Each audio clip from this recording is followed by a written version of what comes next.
Well, floodwaters are receding today across the inland northwest, but the threat is not over. Coming up on KREM 2 News at noon, we have team coverage. Michelle Boss is in the Weather Center tracking the rain and what it means for your weekend plans. And Kiara Alfallen is in Spokane tracking the damage from our spring storm.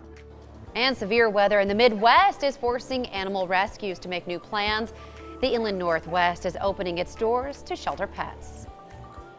Welcome to KREM 2 News at noon. I'm Jen York. Laura Papetti is on assignment.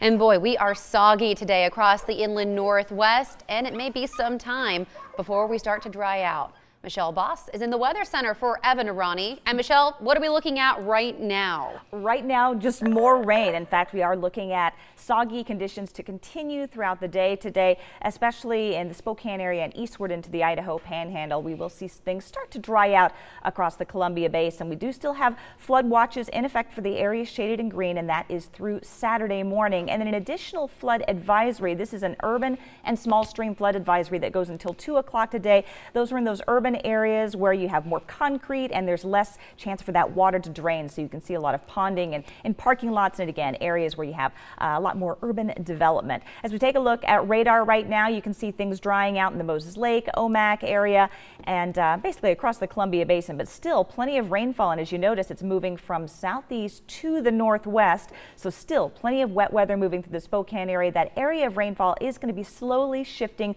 to the east and the southeast as the weekend progresses, but we've already picked up nearly a half an inch of additional rain since midnight tonight, and it looks like we could see even an inch, maybe 3/4 of an inch of additional rainfall through Saturday morning. There's a look at the rainfall forecast through Saturday morning from now until tomorrow morning, and you can see things drying out quite a bit just west of Spokane, but across northeastern Washington, the Idaho Panhandle, and the central Panhandle. Still plenty of wet weather for the next about 18 hours or so. With all that rain, temperatures aren't going to be moving a whole lot. We've kind of been in the lower 50s all morning, and we don't expect it to warm up much with the steady rain. So low 50s right now, and temperatures will pretty much stay put in the low to mid 50s over the next 12 hours.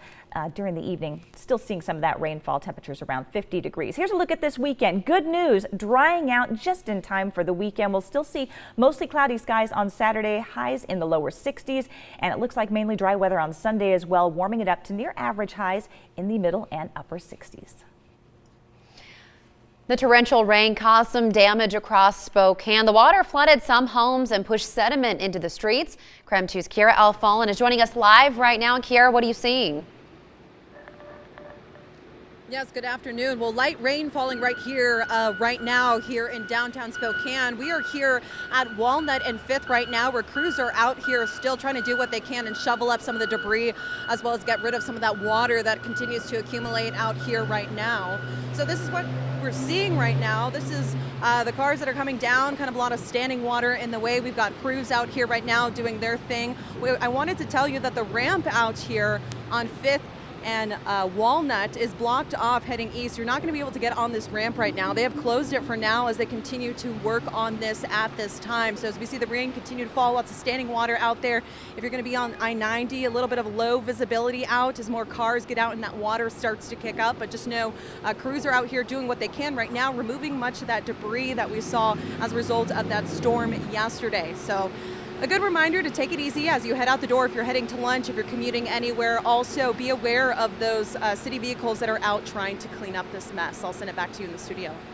All right, Kiara, looks like they have a lot of work to do. So let's take a look at what that area looked like during last evening's commute. You can see a lot of standing water on the road, a far cry from what it looks like today. Today, drivers will face those pools of standing water with the rocks near that intersection. But boy, you can see a big improvement over the past 24 hours or so, but still a lot of work to do there. Well, TJ Meanock Drive is open today for drivers. It was closed yesterday after the big storm, and this was that scene. You can see drivers struggled to get up the road. The water even pushed some cars back down the hill. And new at noon, Spokanimal is opening its doors to displaced animals from the Midwest. A Wings of Rescue flight is expected to arrive tomorrow in Spokane. Now, that flight was supposed to go to another city, but severe weather forced crews to make a new plan. And coming up on Monday on KREM 2 News, we will meet some of the dogs from that flight. Spokane, by the way, is already near capacity with dogs, but leaders are hosting adoption events this weekend to help clear the shelter. So be sure to check KREM 2's mobile app while you are on the go. You can also get alerts about storm warnings and road closures there. It's free to download and easy to use.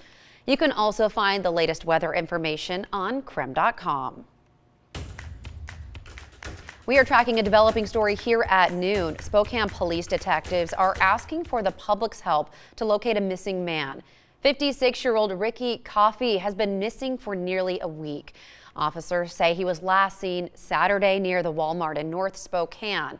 They say he is 6 feet 6 inches tall. He's about 215 pounds. Anyone with information is asked to call the number on your screen.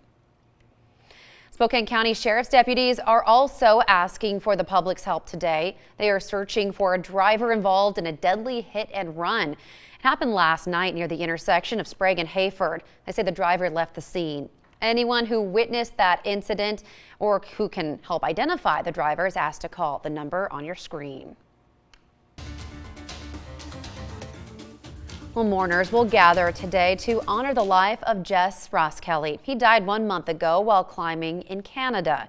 His family says he and 2 other climbers were caught in an avalanche in Banff National Park. Today, his family is hosting a celebration of life. His wife Jessica sat down with KREM 2. She says they have been overwhelmed with support from the community. He was an amazing husband. He was a very talented welding inspector. He was a family man. He was an amazing dog dad and had an obsession with our bulldog. So he was just much more than just a climber, and we wanted to really make a celebration of life that really grasps that. That's the best thing about Jess, is he touched people in so many different ways, and people have so many great stories to tell about him, and we want to hear that.